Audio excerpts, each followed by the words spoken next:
feel the cheer. Queens of York, the atmosphere, and the crowd that never tame. Mets PostGame Show brings the flame.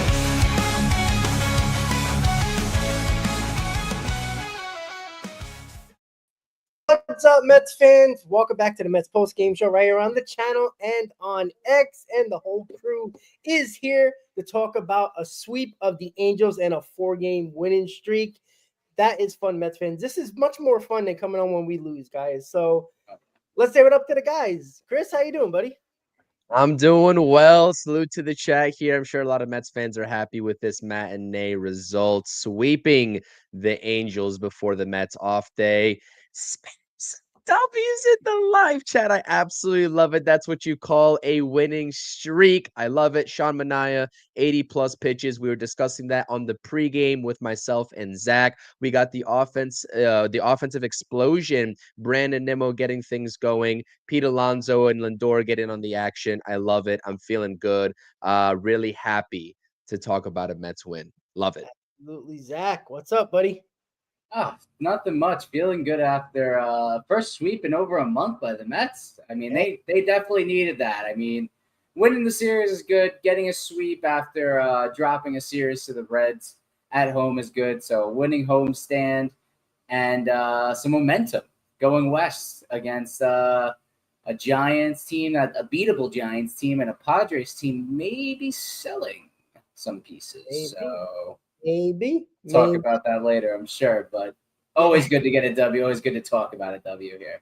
Yeah, absolutely. And listen, the Mets can determine a lot of two teams' fate going out west. Was that we come back and then it's the trade deadline. So there we go. Yeah, and the Mets have an off day on that trade deadline, which is always interesting when you have an off day as a team on the trade deadline, because you're not focusing in on a game that day. You're focusing in on the trade deadline, and that's always going to be fun. But the Mets took care of business after a very slow start to their homestand and winning the last 4 games at home. And like Zach just said, a winning homestand. You win series or at least win a homestand. It ended up on a better note, and that's important, especially going on to the West Coast, because the West Coast is such a question mark. No matter who you play, how bad a team is or how good a team is, it is not easy going on the West Coast. But they are off tomorrow. They get a whole day to recuperate, time change, and all that fun stuff, and then they get going against the Giants. So first thing we got to talk about is the offense, guys. The offense actually looked like an offense. It was everywhere today. We had 10 hits. It just all over the place. I mean, it just doesn't matter. Pick one. Nimmo started it off, hitting that home run to right field. Then it was Lindor getting off that 0 for 30 hitless streak, and then it was Pete Alonso that was eventually the game win, the go ahead winning home run. And Chris, overall, this is what you want to see from a team when you want to sweep a team. You want to step on their throats, right? You don't want to give them any ounce of energy, any ounce of hope that they're going to win this game. So what did you take out of the Mets lineup today getting 10 hits?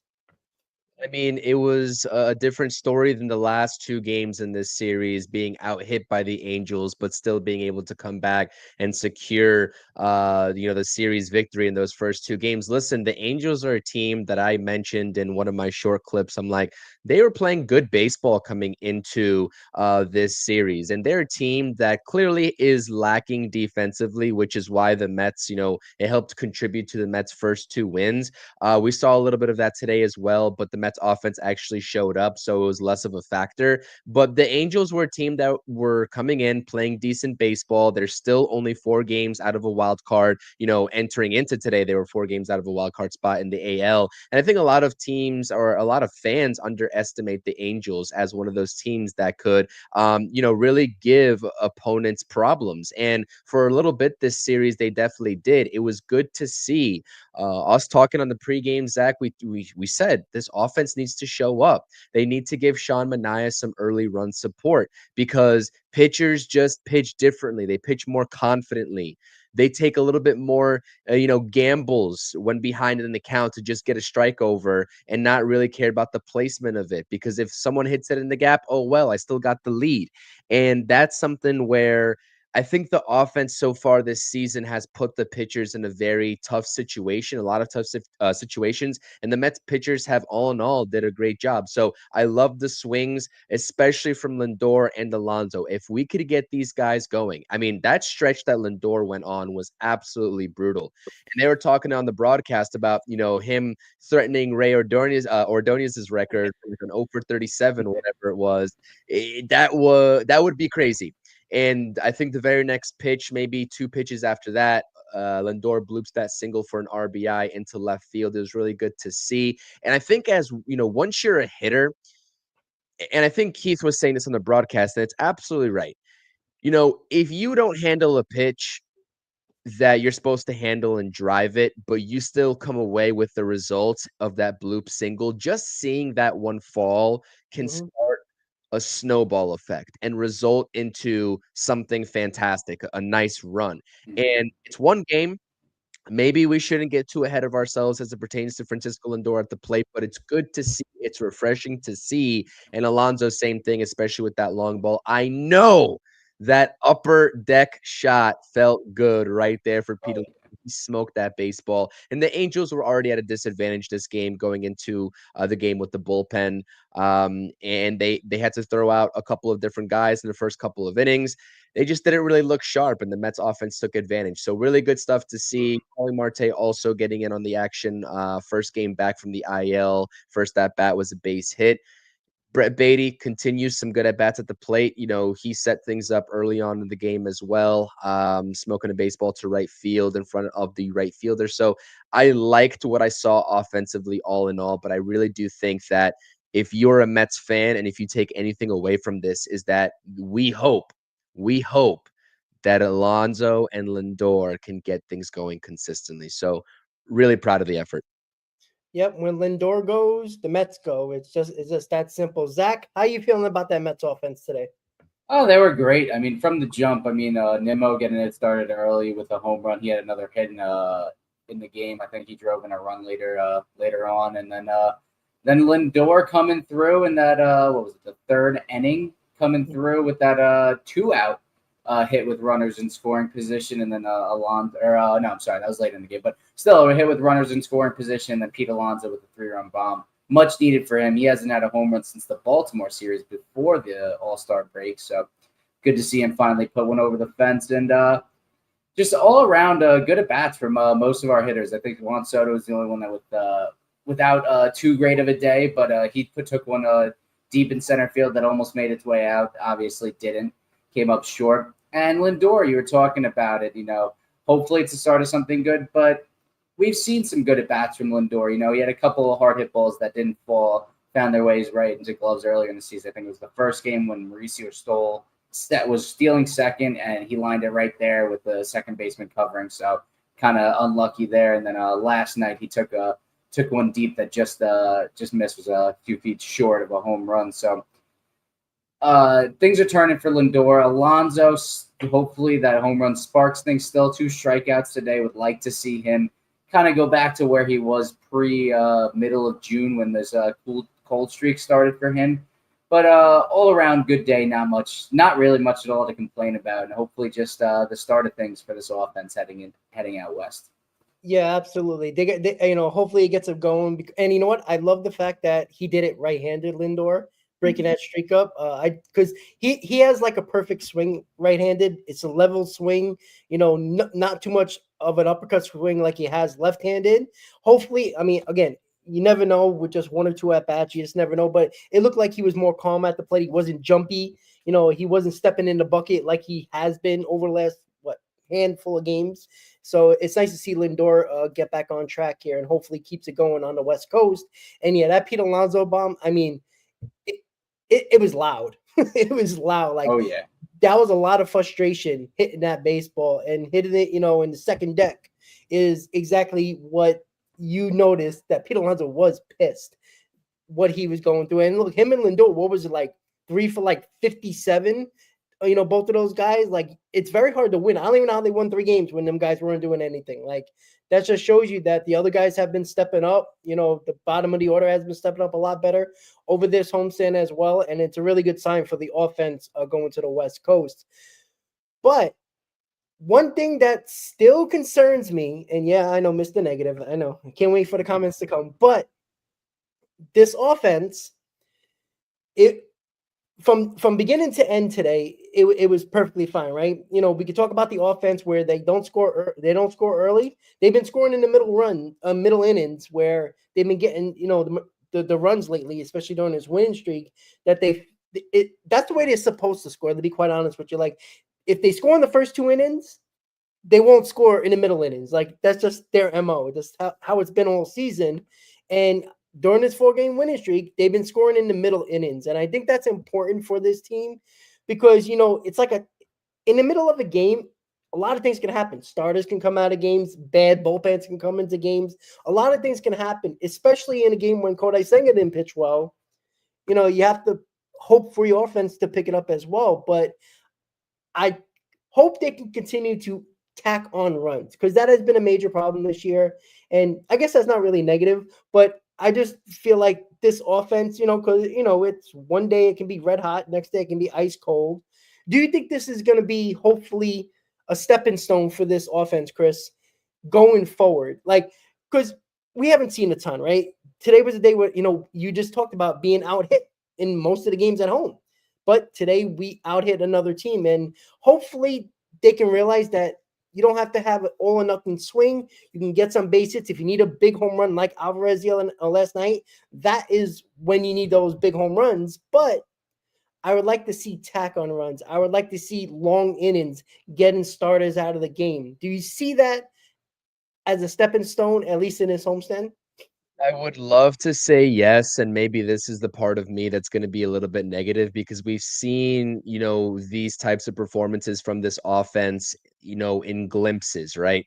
At a glance so far this season. And then when we think, oh, you know, this offense can probably, you know, they might be on their way to doing this more consistently, they go back to their old habits. So I would be a little bit um wary about maybe saying that this is going to start something, you know, a snowball effect. Listen, we would all love it. We would all love it. And I think that it can start a snowball effect, especially if Lindor and Alonso, in that discussion that we just had, get going and help out the bottom of the lineup that has been doing a lot of the heavy lifting thus far, let's be honest, you know, over the past 4 games or so.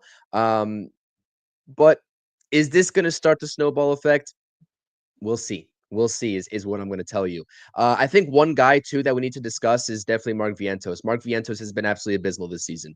He needs to wake up. I mean, he needs to wake up. There's no like I said it yesterday in our post game that the catalysts, of course, the X factors are going to be getting Lindor and Alonso going. But if the Mets lineup really wants to set itself apart from a lot of other lineups this season, I still think that Mark Vientos has to start getting back to what the Mets envisioned him being going into this season. And I don't want to talk about Mark Vientos's playoff run last season anymore. He had a great playoff run. I understand that. He was huge for the Mets all season long. But let's put 2024 in the past. We had a great run. Mark Vientos had a great, I guess, quote unquote, freshman season, and he needs to figure it out this season. The trade deadline's coming up, right? There's a lot of infield talent that this Mets team has with Mauricio, Beatty, you know, Vientos there, Acuna. I'm not saying the Mets are going to part ways with Vientos, but it's becoming like, you know, a realistic opportunity and possibility if the right trade presents itself, because you know teams are going to be calling for Mark Vientos, given the upside of what he posted last season. I would love to see Vientos remain a part of this roster and be that piece that this front office envisioned him being for this season, but he has not been that. And I think that that is a just gaping hole in this lineup right now that Vientos is pretty much putting you know, the Mets in, and that needs to change. I understand he's hitting the baseball a lot harder. You look at the exit velocities today, he's, you know, I guess he had a couple of at bats where he you know, tagged the baseball with no results, but I just look at the overall production values of what he's been doing this season, and I'm just simply not impressed. So that is my one complaint about this lineup thus far, is that Mark Vientos has to figure out something. He needs to change something. Yeah. What that something is, I have no idea, but we can't keep on getting that level of production from a top 6 hitter in this lineup.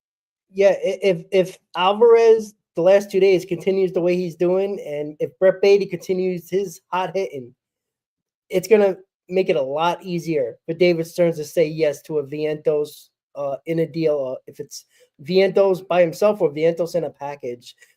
Zach, I know you've been a big Brett Beatty supporter. I've been for a while as well. I wanted Brett Beatty over Acuna from day one, and it seems like it's not really a competition between those two guys anymore. It's more about Vientos overall. But what do you feel that with this offense? Do you think it's a stepping stone? Do you think it's a good sign that they can go forward over the last 59 games and hopefully get reinforcements at the deadline, and they can actually show like they were supposed to show all year offensively? I do, because I think going forward, we're not going to see Terens in there on a day-to-day basis. We're not going to see Tyrone Taylor in there on a day-to-day basis. And those were two guys that, if I'm not mistaken, Tyrone Taylor was, or not Tyrone, Terens was 0 for 2 today with runners in scoring position. With Alvarez in there in place of him, I expect much better results from Alvarez. Even if we're getting the Alvarez of being sent down, we're going to get better results than Terens. Terens has not been good.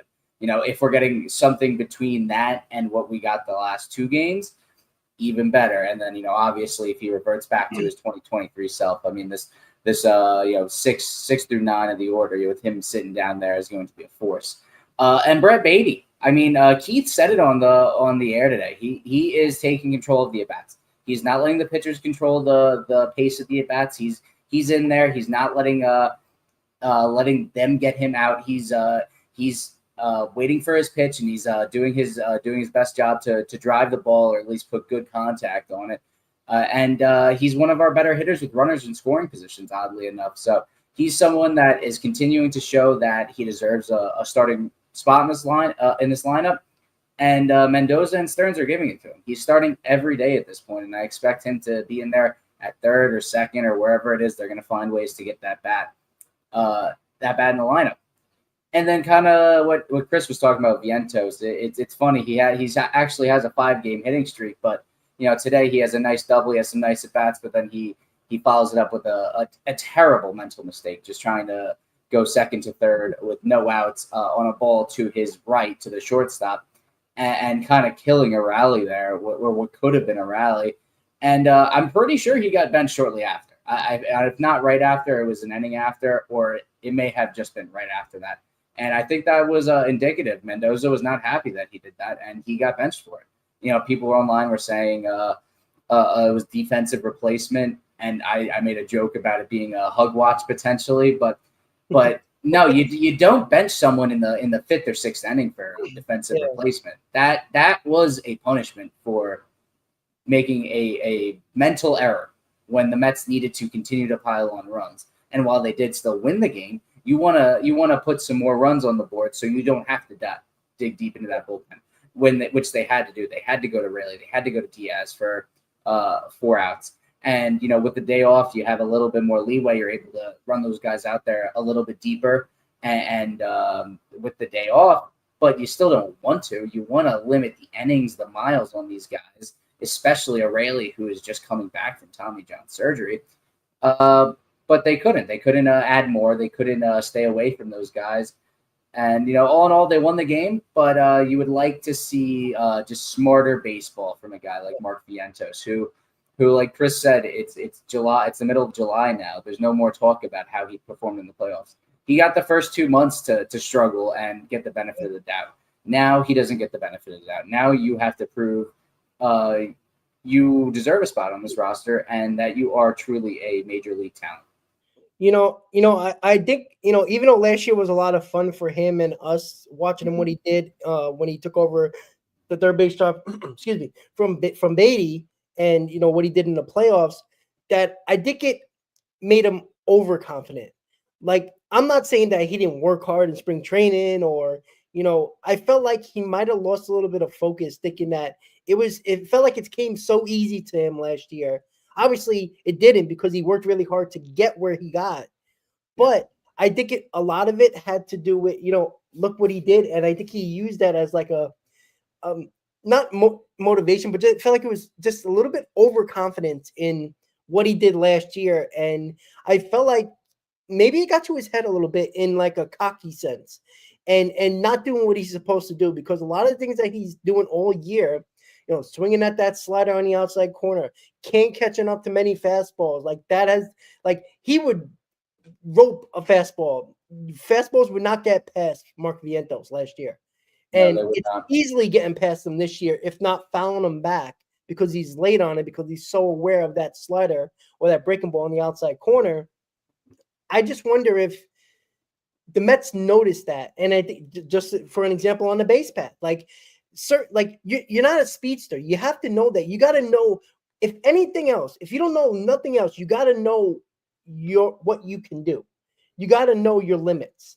And in that situation, especially when a ball's hit right in front of you to your right side, you're not Reyes, you're not Acuna. You gotta realize you're not a speedster. Like, stay at second base, keep the possibility of a big inning and a rally in an inning together. Don't mess it up. And it's situations like that. Like, if that's a bigger game, that's what we're talking about, win or lose. We're talking about that more than anything else on the show, is that. But because it's, the final game of a series and it's game 103, it's not the end all be all. But if we would have lost that game and that was the only rally in the game and that was the killer, we'd be killing Vientos right now. And I'm glad Mendoza, and I do agree with you, Zach, that this was a punishment. And it should be, right?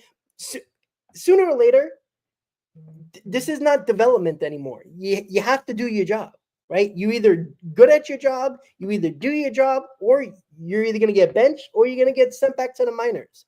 And I truly believe that Vientos, and the same way I felt about Acuna about a month ago, in regards to, I think the Mets kind of like, all right, we're not really using him and developing the way we want to, because there's really no spot for him. Beatty's looking good, and McNeil was playing well at the time, so Acuna was kind of a base runner and a defensive replacement. I think Vientos is ending up the same way now. I think he's a guy that I think the Mets are comfortable trading. And I think because Brett Beatty, the resurgence of Jeff McNeil, I feel like they're very comfortable with Vientos being on a trade block and being a possibility in a trade. So it's going to be very interesting. And we're only 7 days away after today for the trade deadline. But, what are the Mets going to do? And before we even get into that, because we're definitely going to talk about David Stern comments. I know you guys spoke about it in the pregame. Yeah. But Sean Manaea, I was not expecting over 80 pitches today, to be honest with you. I know you put it in the poll, Chris, in the pregame. I voted 70 to 75 because that just seemed right. Going 80 plus and 5 innings, I was shocked. And I'm very happy about that because, if I don't talk about innings and pitch count in a show, check my temperature because there's something wrong with me. Sean Manaea doing that makes me a lot more comfortable going forward, because it's not August. He'll get one more start in July, excuse me. And he can probably hit that 90 pitch mark before August. And now you got 2 months of basically a full go Sean Manaea. That excites me, Chris. It really, really does. He looked great today. I mean, he's looked great ever since he came back from the IL, and Zach and I were talking about it. Unfortunately, I know that Caps isn't in the chat. At least I'm not seeing him in the chat right now. He did take Zach's bet on the over for strikeouts, and Sean Manaea missed that over by one. So that's on you, Zach. I'm not taking any fault for that one. I was confident in that too. But he started off the game hot, man. 3 strikeouts, struck out the side, had a little bit of command issues, control issues in the second. I think that was a bases loaded situation that he escaped, but nonetheless, he looked really good, and he's been able to just put hitters away. Really happy to see Carlos Mendoza also upping the pitch count. And we talked about the nuances of that as well in the pregame show with Zach and myself.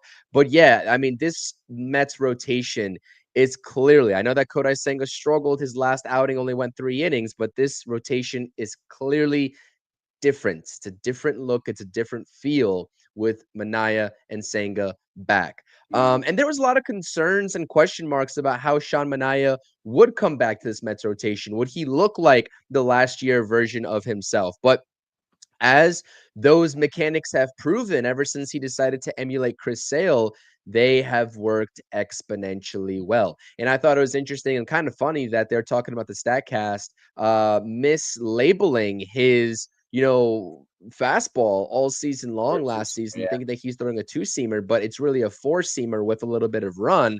That's kind of interesting to me. Not that it matters, but like Keith was like, "Oh, I knew it all along. I just want to say anything." Yeah, sure, Keith. But anyways, listen, it's good stuff. Sean Manaea rejuvenated. Just really happy to see him back. I mean, I know we're going to get maybe into just a tad bit of trade deadline discussions. I'll be talking about this later on the channel today, but Dylan Cease, anyone? I mean, Dylan Cease is apparently available. A lot of teams drawing, interested in Dylan Cease. The Mets remain one of them, the Cubs and a couple of AL East teams. I mean, I have a video coming out later today talking about Dylan Cease. Spoiler alert, I still don't think that it's likely that it happens, but that's more so to do with not David Stearns being unwilling to make that move, more so the Padres not wanting to deal a guy like that to teams that they're looking up at right now in the wild card, rather than just sending him to the AL like they did with Juan Soto. Not saying that Dylan Cease is, Juan Soto-esque from the pitching side of things, but it's just, I just don't think it's feasible. But we'll see. It makes for an interesting conversation. But yeah, man, Sean Manaea, love to have him back. Glad to see it. That's all I got to say. I mean, just a breath of fresh air. Yeah, it's what the Mets needed. And it was good to see him push through that second inning where he kind of got screwed a bit by the ump on what would have been a called third strike against Joe Adell. And he battled through that second inning, was able to settle back in. He allowed the one home run to Mike Trout. But other than that, he was able to chug along and get through 5 innings and really lengthen himself out. And hopefully, like Rob said, get a little bit deeper into the next start and really just kind of work his way back to 100%. Because in that 5th inning, I don't know if anyone picked it up, his fastball velocity did dip down a bit.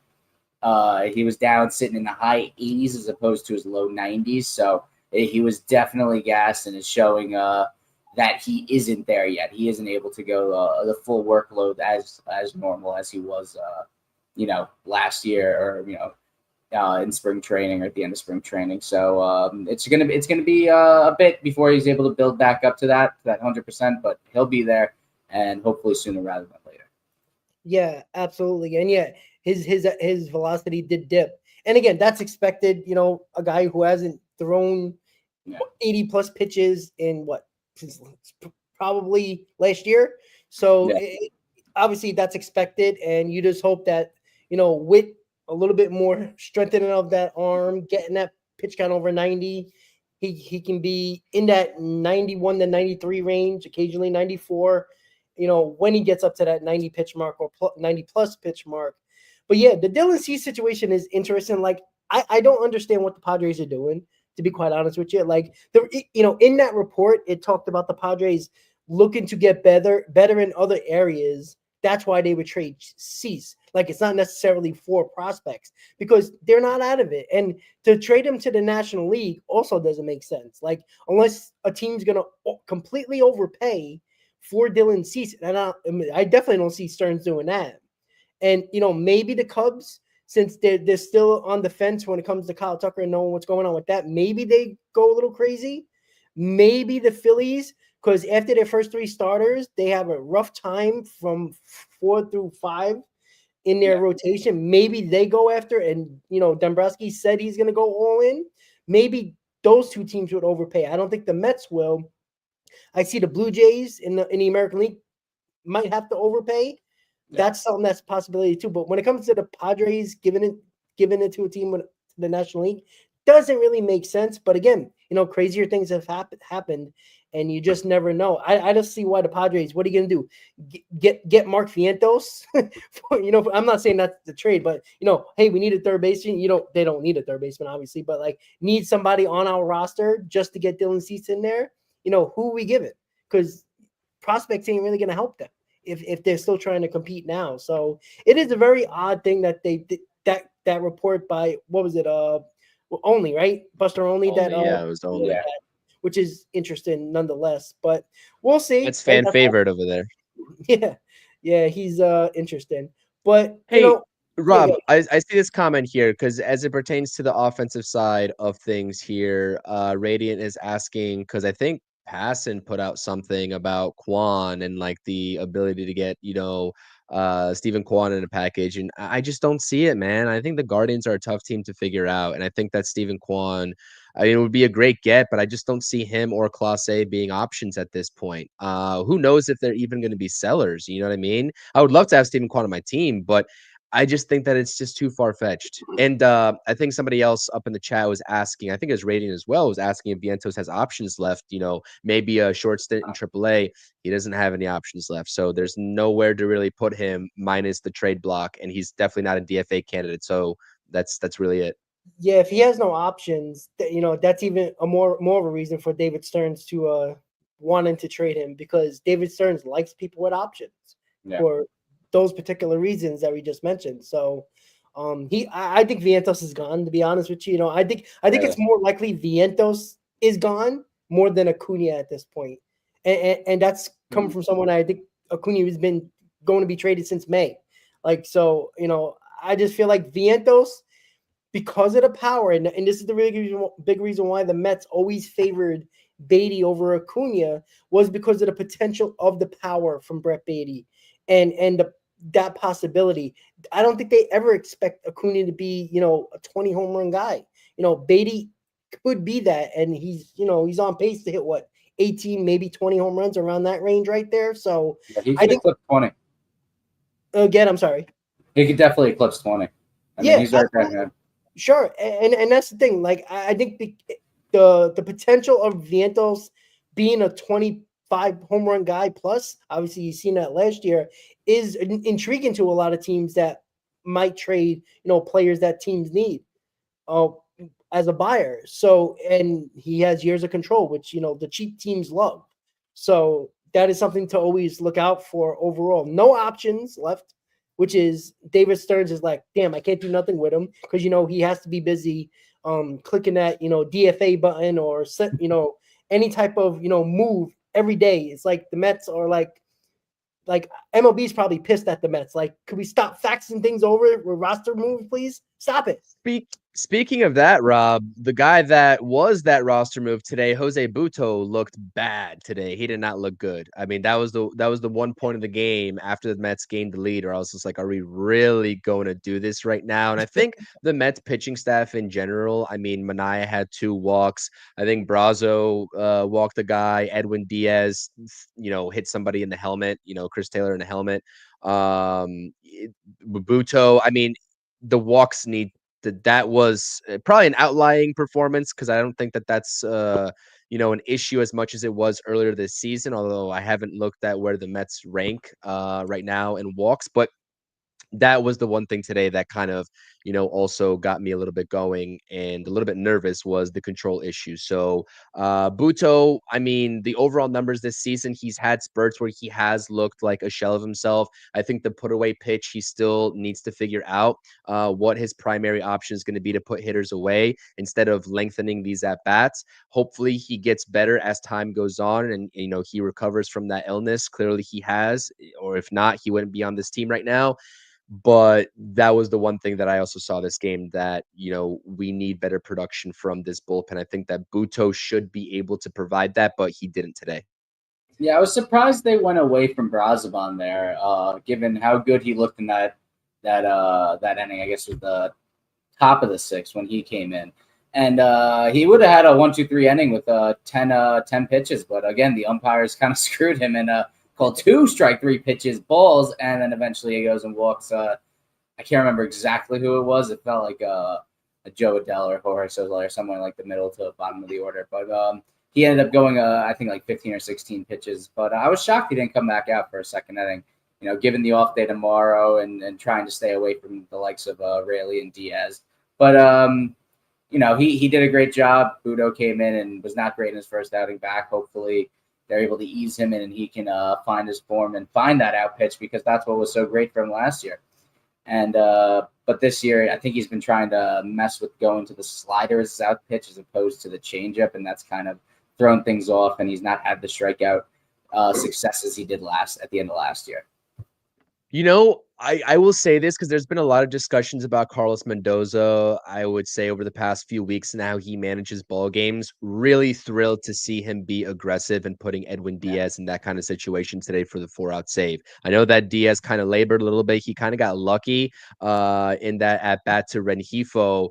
That was abysmal. I'm sorry, that umpire. I mean, I know the calls went in the Mets' favor, but that entire staff on the Angels had a right to, go out there and give him a piece of their minds and stuff like that. So, Edwin Diaz kind of got bailed out, but just the overall managing aspect of the in-game decision from Carlos Mendoza was really good to see him be aggressive and rely on Edwin Diaz for a 4-out save, especially with the off day tomorrow. Got to complete the sweep. We talked about this being like not a necessity, to sweep, but like, this could get the Mets back going heading into the off day by completing the sweep instead of just walking away with a series win. And Carlos Mendoza was definitely managing like that, like he was thinking and on the same page there. So love to see that.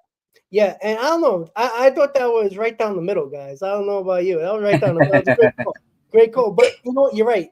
And look, I think it's actually very important that Mendoza was aggressive. I mean, you can go into your off day tomorrow if the Phillies lose tonight in first place by half a game. Like, that's a big deal. As shitty as we played over the last month or so, or before really, last week and a half, we got a little bit better, but we've been really bad, and the Phillies haven't been that much better. And I think it's really important, man. I think it's really important that we get back into first place here. I know it's going to be a back and forth the rest of the year. We do got 8 games left with the Phillies still, so a long way to go, and almost 2 months to go of baseball. But I think it's really important. I think it shows that the manager's trying to do things a little outside the box that he wasn't doing earlier in the season. Right? In the month of June, I don't even think did Diaz pitch more than 5 times in June. Like, they never gave him opportunities to pitch. Mendoza was throwing him in games that were blowouts. So, you know what? He's kind of rested. Like, throw him out there. I don't care. If you need him in for 4 outs, go 4 outs. If you need him for 2 innings, see what happens. What's the worst case scenario, right? Stanek's looking a little bit better. And also on top of that, Zach, even if you need him for the best part of the lineup in the 8th inning and then go with Stanek or somebody else in the 9th, I think that's the thing. And Mendoza did this a couple of days ago. He already did that. And, hope for the best in the 9th inning. And I'm okay with that. I'm absolutely okay with that. I think you have to be a little, different and have to change things up a little bit and be aggressive. And that's an aggressive move. Today was an aggressive move. Now, Diaz was kind of wild. Wasn't his best stuff, but he is one of the best closers in the game. Like, you got to take full advantage of that, especially when the Mets put a 6 spot on the board and you're still within a striking distance of a 3-run homer, tying the ball game up. So I love that Mendoza did that. And I also wanted to bring up a comment. Hopefully Chris comes back in a second, but every first and second place team in every division has had a really bad stretch during the season. No one has dominated and stayed dominant without a bad streak. 100% agree. That this is the beauty and why, and this is perfect, Red Bear. I'm glad you put this comment on there because it's going to transition us to our trade deadline topics and our opinions. This is why David Stern's comments, and I know you guys brought this up, Chris, you brought it up on the pregame. David Stern's comments is very concerning, as Chris said in the pregame. I think it's concerning to me, to be quite honest with you. And yeah, I agree. Because this entire league is up and down, and it's for the taking. Anybody can win. Name a team that is in a playoff spot right now. They have a chance of winning the World Series. That is how clustered together these teams are. Like, there is no hand over fist favorite. Now, obviously, if you look at the odds, somebody's going to be on top. But overall, would anybody be shocked saying the Detroit Tigers are World Series champions, the Philadelphia Phillies, the Mets, the Yankees? No. Because you can name any of those teams that are in the postseason starting today that they can win the World Series. That is why 100%. you have to go all in. Again, not saying trade 8 out of your top 10 prospects. I'm not saying you have to do that. But I still think there needs to be a big move, guys. And the concerning part about that interview with David Stearns is the fact that he seems so nonchalant. And I know that's his way, and that doesn't mean he's not going to be aggressive and he's not going to make good moves. But it's just like, well, we do have Jeff McNeil. All of a sudden, he's a center fielder of the future, and a big time center fielder. I'm sorry, I think you have to do better. Like, I'm sorry, Cedric Mullins is an upgrade because he's a better defender, and I do believe that Cedric Mullins, that offense that he's shown in Baltimore is not where you're going to get if he becomes a New York Met. I think it's a whole new ball game. I think some guys just need to change the scenery. There's been something wrong with Cedric Mullins in that Orioles lineup. And it even goes back to last year. Like, there's just something off. I don't, he's not old. He's not like He hasn't really been the same since 2021, Rob. It's been a couple of years now that he's not. I agree. Like, I'm not touching Cedric Mullins at the 10-foot pole personally. I don't want any part of that. But in my own personal opinion, I'm more than comfortable with Jeff McNeil in center field. I get you're sacrificing a bit of defense, but of the options of like the known options in center field, there's not a single offensive producer that's better than Jeff McNeil, at least at this point in time. In my personal opinion, he has an over 800 I will say OPS, this, and no one else has over like 720, 730. I'm going to make this statement. I know it sounds crazy. I understand it sounds crazy. I would rather take the chance on Robert Jr. than Mullins if we were going to trade for a center fielder. I'd rather just do that. He's been hitting as of late since the All-Star break. Yes. It's a good sign. But yeah, I agree. And it's going to probably be cheaper than Cedric Mullins. I mean, not that much more expensive Cedric Mullins, but do you think Luis more 2 years of contract? True. Right.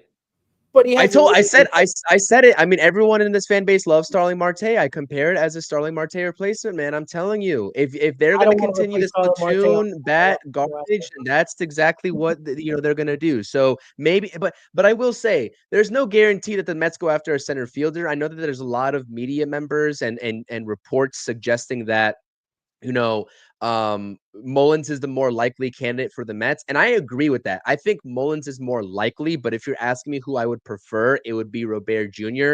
But I think David Stearns and what he said in his comments, he kind of left it open. He's like, we're going to have to evaluate if there's anyone on the trade market that is actually better than what we've got right now. And I'm assuming offensively, he is saying what Zach is saying with McNeil going over to center field, because he's damn sure not talking about Tyrone Taylor. I know that much. So, that's really what it boils down to. Do you use those assets in a potential center field trade, or do you save those assets and use it elsewhere to make other parts of your roster better? Maybe you use those assets to get you a better tier reliever than you had originally planned. That's something that goes into these discussions. But yeah, I agree. Most likely scenario for center field for the Mets, Cedric Mullins, the one that I would rather see at this point.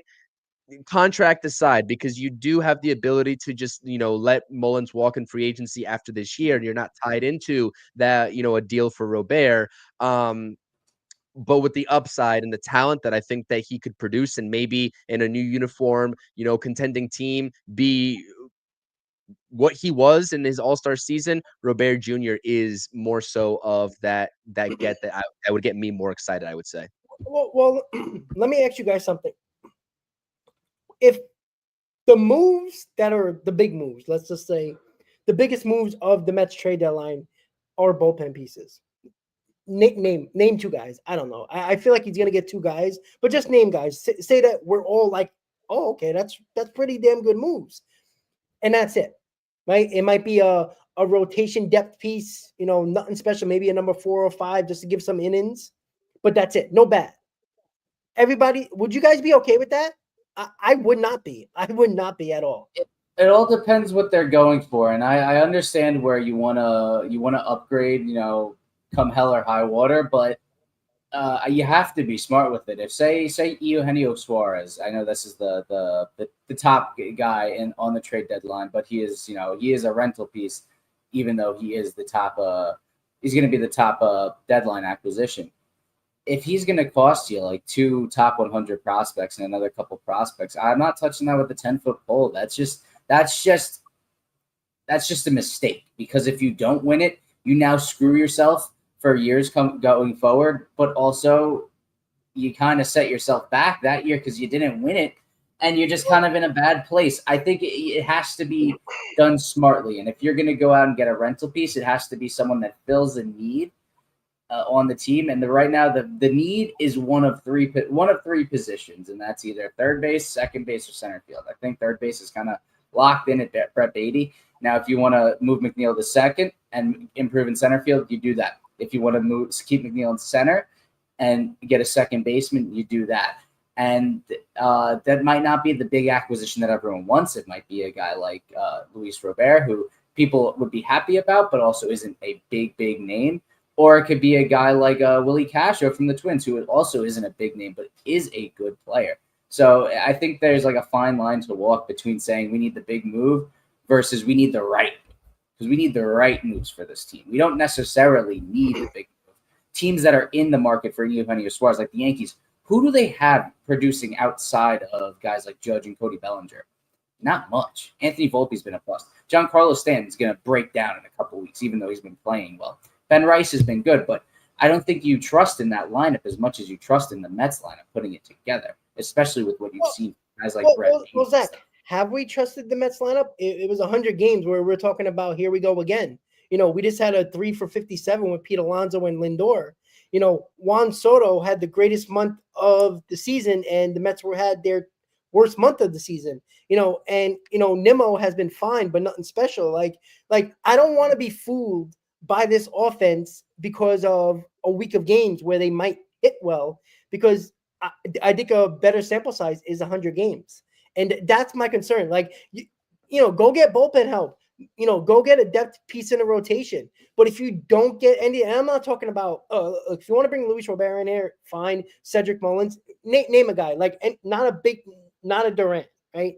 Not a Eugenio Suarez, even though I think the Mets would be stupid not to get Eugenio Suarez if they can get their hands on him, because they need a bat, right? You have 4 guys right now currently on your roster, and the 5th guy in Jet Williams is ready to come up and can play any position in the infield except for first base and center field. There's a logjam, right? I don't think the Mets can walk out of this trade deadline with all 4 of these guys still on the roster. Oh no, it doesn't make sense. Like, it's stupid. It doesn't make sense. Mendoza can't play these guys every day. There's nowhere to play them. I said this for a while now. 2 of these guys got to go. There is no need for even 3 of these guys to remain on the roster. Be quiet. Again, pick your poison. Whoever it might be. If you think Vientos and Acuna need to be the guy to go, if people want to trade Beatty because his value is a little high right now, which I wouldn't, but let's just say Beatty and Mauricio, whatever. The fact of the matter is that I don't trust any of these guys. I just truly don't, right? I'm going to consider them, at least Vientos, a failed prospect at the moment. I think he's regressed. I think Beatty is coming up, but, this can be, a lightning in a bottle for a couple of weeks, and then he'll turn back to the pumpkin that he was. I don't know. But if David Stearns thinks that this lineup didn't show you what their problem was almost all season, I think you really have to be concerned of what the priority is of David Stearns. I truly think that he doesn't want to overpay, because that's his motto, right? He doesn't want to overpay, right? He ain't giving up pitching prospects. We all know that. So that's already going to make it hard at the deadline to acquire guys that you might need, that other teams need, who are going to pay probably a little bit more. So, you can't just get better in the bullpen. And let's say, I don't think they're going to get Luis Robert. I think he's going to end up somewhere else, and he'll probably be in the National League, because why not? I think Cedric Mullins is going to go somewhere. I don't think the Mets are going to get him. So, the way he talked about Jeff McNeil, or at least kind of hinted at Jeff McNeil center field, concerns me, right? We might be okay with Jeff McNeil in center field, but I said this in the group chat, guys. There's going to be a big game where Jeff McNeil is going to make a very big mistake. He's a workhorse. He works hard. He'll go 100% every single time. I'm not worried about the hard work and the 100%. I just think that he's not a center fielder. I know he made nice catches already in center field, stealing a home run, making diving catches. I just feel like he is not the guy you got to put in center field in a big game. I think it's very dangerous to do. And His routes need work. You can tell his routes need a little bit of work, as all infielders 100%. transition to the outfield And like I said, too. I know he'll work on it because he's a workhorse. He's a guy that will do everything he can to try to get better. But your talent is as limited as your talent is. He's not a center fielder, right? He's a corner outfielder at best. That the Mets don't have a choice to put McNeil in center field. Chris, when we first heard about Jeff McNeil in center field, we were talking. We're like, you got to be kidding me. I rolled my eyes. Yeah, I couldn't see that happening. He's been better than all of us expected, but the concern is that he's not a center fielder. We weren't hitting. That was why Jeff McNeil was in center field, because we needed somebody that showed some life with the bat, and that's why he's in center field. You can't roll with that. I'm sorry. I mean, I know, Zach, I disagree with you, Zach, and I respected his opinion, but I just don't trust it. Like, I mean, other teams are going to get better around us, and we all know that, and we know what teams we're talking about. That's concerning. Like, other teams are going to get better while we get slightly better. That concerns me.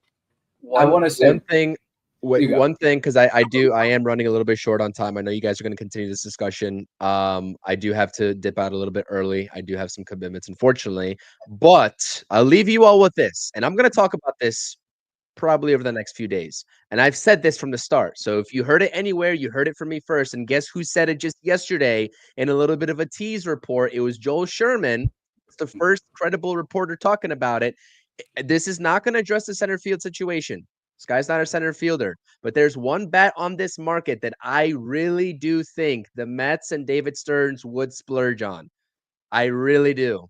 And I think that this team is the most likely to trade outside of these rental players like Eugenio Suarez, etc. The one team that would trade a player under contract in the prime of his career, because they are just not in that situation to be competing over the next few years. A's, Brent Rooker. Would not shock me if he's on the move. I've been saying it since last trade deadline, Rob. I've been saying it since last trade deadline. Do some research. Let me know what you guys think. I will talk about it on my channel. I think it's a real possibility, especially with the established connection that these two organizations have. The Mets are in the right time frame to be competing and splurging on that type of bat, and they would come out of nowhere. And we all know the Mets love doing that. They come out of nowhere with some of these deals. So I don't think that the Mets are going to be in on a market like Eugenio Suarez, et cetera, to give up the prospects for a rental. But a guy like Brent Rooker, who is 30 plus years old already, in an A's organization that just extended him to a pretty decent deal, to a cheap deal for what he's producing for them. 5 for 80. I think he would be a steal at the trade deadline, and I can see the Mets doing it. That's my wild prediction. So I'll leave you all with that. Like I said, if it happens, you heard it here first. Fingers crossed. I'll take that. Yeah, you guys could discuss that. But as always, my final thoughts. I know it's a little bit premature. I do apologize for doing this to you all and dipping out a little bit early. But great series sweep. I love to see that. The Mets are on a roll. Keep it going. Rest up tomorrow. I know, maybe a show, off day stream, etc. Depends on what we got going. We all got each, the content going on each of our channels. But I appreciate the discussion. I appreciate everyone in the chat. Smash those thumbs ups and spam those W's at least one more time to end the stream. All right, I'll see you later. Peace. Later, Chris.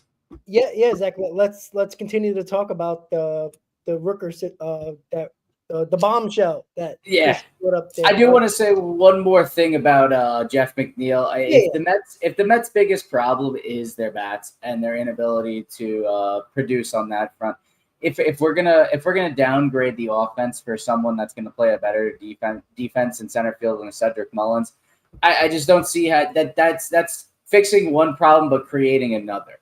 And I understand that you don't want to run into the situation where McNeil is gonna cost the team, maybe even some runs or maybe even a win with some poor defense in center field. But with Cedric Mullins having an OPS under 700 and then Jeff McNeil sitting at 806, I think it's kind of a no-brainer if there's no clear upgrade in center field, or I think Luis Robert, you're willing to take a risk on someone of that status.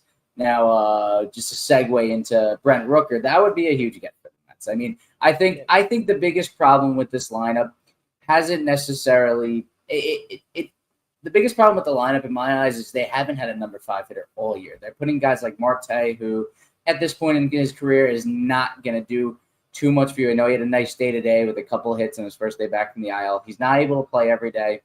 Doesn't have the bat speed he once did. And, they're trying to find other guys to fill that hole. I think Brett Baty could be that. We still haven't seen enough, I think, for him to be moving up into that position. But someone like Brent Rooker could fill that hole nicely and take over the DH spot for the long term for the Mets, for the next 4 years after this one, 4.5 years. So for them to find someone like that where they don't have to platoon at the DH and they can and get someone who mashes lefties in Brent Rooker would be a huge get for this team. Yeah, that would. I mean, I would take Rooker in a heartbeat. It's just a matter of what are we going to give up? Like, you don't think the A's are going to want pitching prospects? Of course they will. They'll want a good bit. Sure. I mean, yeah, you could probably give a couple of position player prospects, but they're going to want pitching prospects in there, right? That's the A's are known for, developing pitchers and, then trading them off. That's been their history, let alone the last couple of years. So I think that it's going to be hard if that could be the case, if Rooker can be the guy that Stearns is pinpointing, unless he's pulling a wool over our heads and just blatantly lying to us. And somebody brought up, maybe he has that poker face and he's just laughing in the background, knowing that he's going to do something big. That's a big move. And, is he really serious about these 3 pitchers that, Sproat, McLean, and Tong? Are they all untouchable? Again, there's been reports that they are. Obviously, nothing's confirmed until after the deadline. But I think at the very least, and if Rooker can be a part of this conversation or not, I don't know. But I just feel like, again, we talked about the 4 guys on our roster already. Like, there's too many of these guys. Like, you got to use them to do something. Like, I don't see why trade Acuna for a reliever. Like, I don't see Stearns doing that. I think that's what I'm saying. Like, either you're going to trade these guys for a starter or a better bat for this lineup, or these guys are going to be on this roster and you're going to get decent to really good bullpen arms, which I'd be happy to get 2 really good bullpen arms. I just don't, there's no clear plan in my opinion. Obviously he's not going to tell us our plan, but it just feels like it's up in the air. Like, whatever comes to him, that's what he'll do. I feel like that's the case. I think, the plan has been stated. He's their number one target is to improve the bullpen, which I think is something the Mets need to do. They need that second lefty in the bullpen, and they need someone else to be able to pitch in that setup role to set up Edwin Diaz, And I think the Mets, I'm not going to expect them to trade for any big relievers like a Johan Duran or anyone of that stature, because I think, given Stearns' comments, they're going to use like a setup man by committee, so to speak. They're gonna roll out guys like Garrett, Stanek, Rayleigh, whoever else they get at the deadline in that role, and they're going to use other guys to bridge the middle innings and maybe use them in long relief situations. And that's going to be the way they piece together their bullpen for the rest of the season. And then starters, they're not going to go after a starter just on a rental situation. It's going to be an ace type with contract, and that makes sense. You're not going to go out and give a bunch of prospects away just for half a year of a starter, especially when you know that the stresses that come with moving to New York and pitching here. You go and trade for someone that's an ace somewhere else. He might shell up and be nothing here, and you just wasted prospects on someone that does not provide anything for the team. At least if you get someone under contract, that could be someone that can grow and can develop into that here. There's a few guys out there, an Edward Cabrera type, Mitch Keller, guys like that who are very good starters and maybe just need that change of scenery to really push them over the hump into stardom at the starting pitching front. And then the only thing that was kind of left up in the air was what he's going to do in center field. And, if that's going to be McNeil, if that's going to be external, or if he's going to find some way to piece it together internally. And we'll find out then. And I think the DH position, while he didn't mention that in his press conference, should 100% be on the table, especially if someone like Brent Rooker's available. I like someone like Ramon Laureano in Baltimore, who's a right-handed hitter who doesn't have the best splits against lefties this year, actually one of his worst years in recent memory, but someone over his career who's mashed lefties, can play good defense in the outfield, was a great center fielder for some years, massive arm out there. And he has like a 250 average with runners in scoring position. He's someone that can drive and runs and bat behind Alonso, either in the 5 or the 6 hole, and be a producer to bridge your way into the later or the lower parts of this lineup, which is what the Mets have struggled to do all season. Yeah, and David Stern's the master of leaving open-ended answers for open-ended questions. So we'll never know.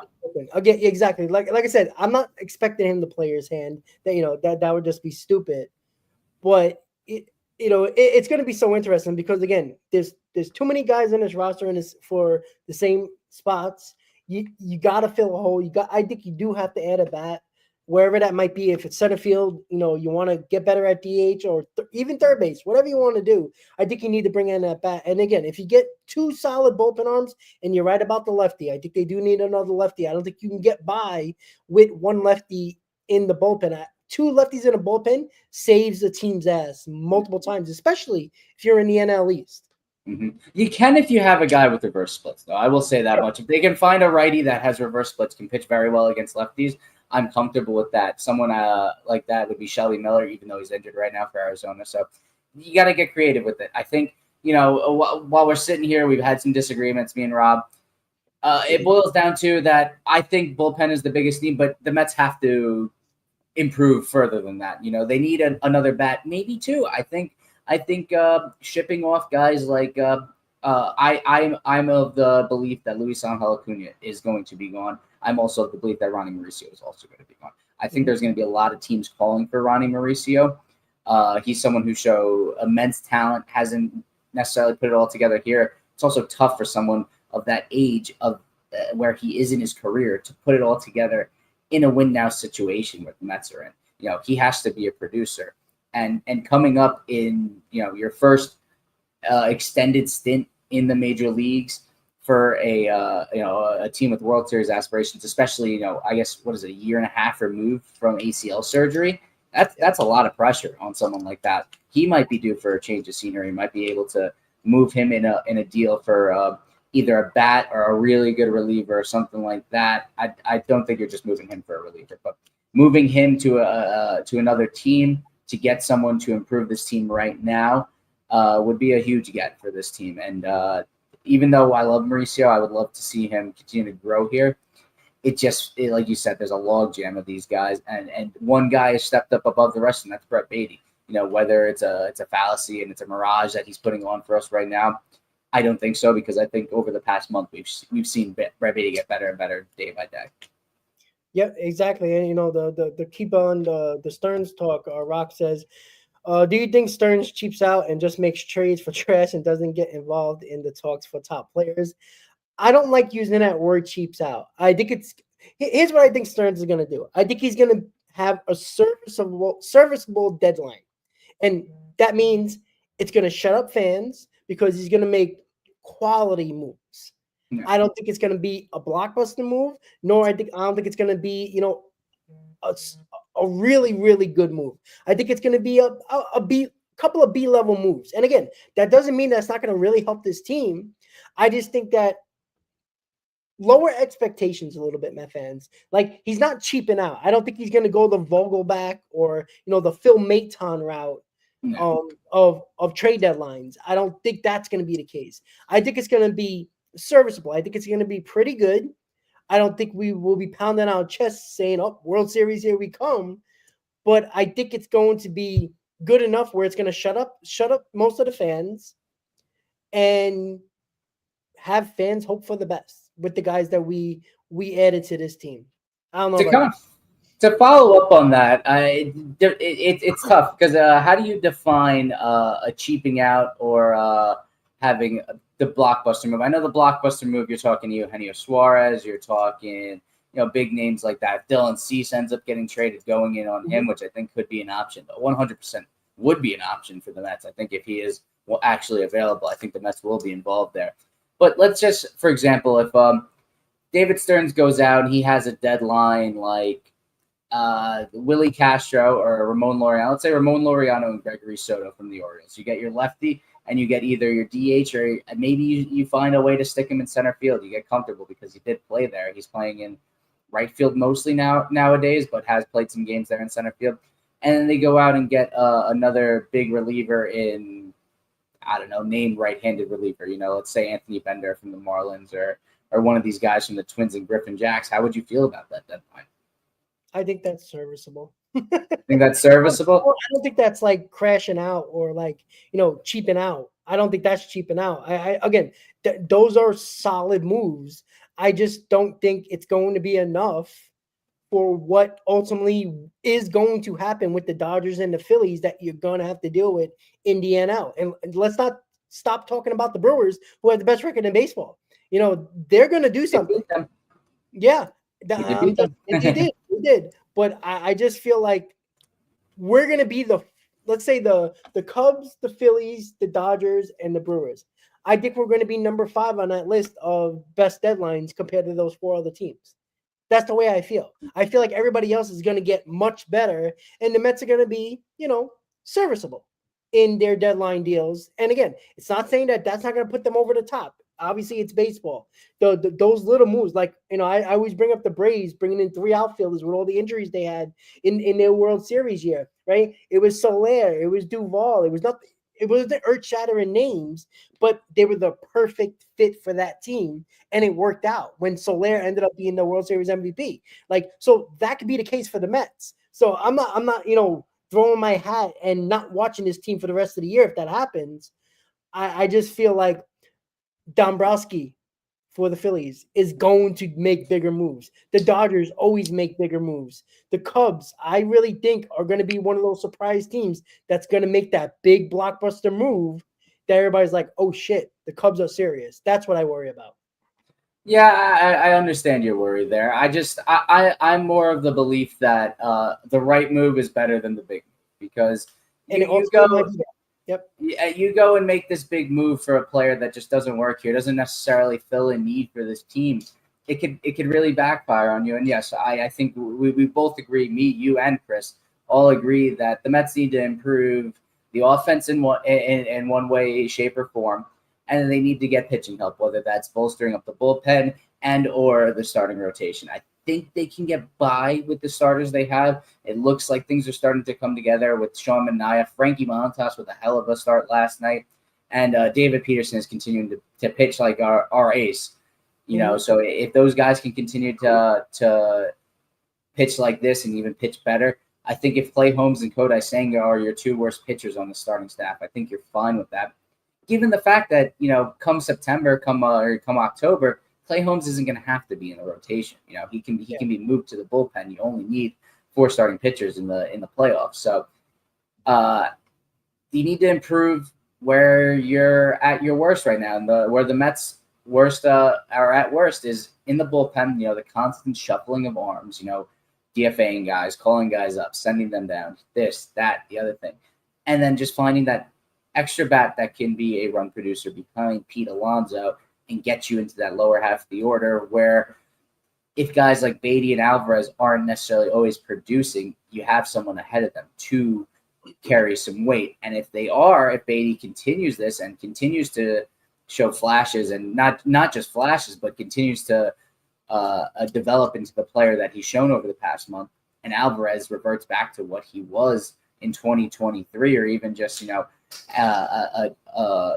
a lesser version of that, better than what he was before he got sent down, the Mets are in a good spot, just not relying on them to always come through, where you have guys ahead of them that can do the job. Yeah, I mean, it's fascinating this year. What's the possibility of what Stearns is going to do? Because again, last year was kind of a wait and see mode, and that's understandable. Even though I was upset that he didn't do more, but I understood because it was an evaluation year that turned into a really good year. It's going to be very, very interesting and fascinating what's going to happen over the next 7 days. And I can't wait. Tomorrow's an off day, so that means Mets Trade Deadline show is upon us, episode 2.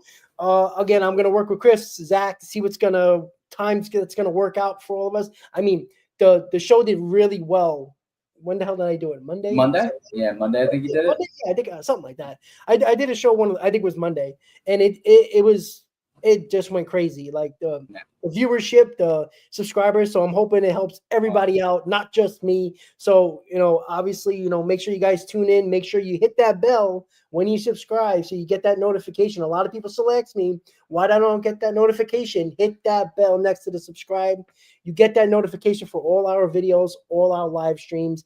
And the Mets Trade Deadline show over the next 7 days is going to get bigger and larger on all our channels. So make sure you tune in. Have your questions ready, have your opinions ready, and we're going to hopefully get more moves. We're definitely going to talk more about Cease tomorrow and so much more. A little preview into what we talked about today is definitely going to go into the Trade Deadline show tomorrow. So, Zach, any final words before we head out? Just let's enjoy this win, enjoy the series sweep, and take a day off from baseball tomorrow. Rest up and get ready for a battle over the next 6 days leading into the trade deadline. This next week is going to be hectic for the Mets and us Mets fans. So enjoy tomorrow because the next week is going to be a roller coaster. Yeah, absolutely. And you know what? The Mets are going into a hornet's nest. 2 desperate teams that are on the fringe of being major buyers and, at least in a Padres case, sellers. The Mets have an opportunity to really mess with these 2 teams' chances of making the playoffs come trade deadline or even being buyers. Because what you want to do if you're the New York Mets is knock out the Padres or make them think they're out and have the Giants think they're out as well. So they're not buyers. So that's 2 less teams you have to compete against to get the players you want. So it's a big, big West Coast trip to knock out a couple of teams in the NL and make them become at least not buyers. So it gives you a better opportunity of getting the guys you want come trade deadline. So with that said, guys, thank you for tuning into the Mets postgame show. The Mets sweep the Los Angeles Angels 6-3 and have an off day tomorrow and now head to the Bay Area to face the Giants on Friday. Have a good day, guys. Let's go Mets, and we'll see you tomorrow for the Mets trade deadline show, guys. Have a good night. Let's go Mets.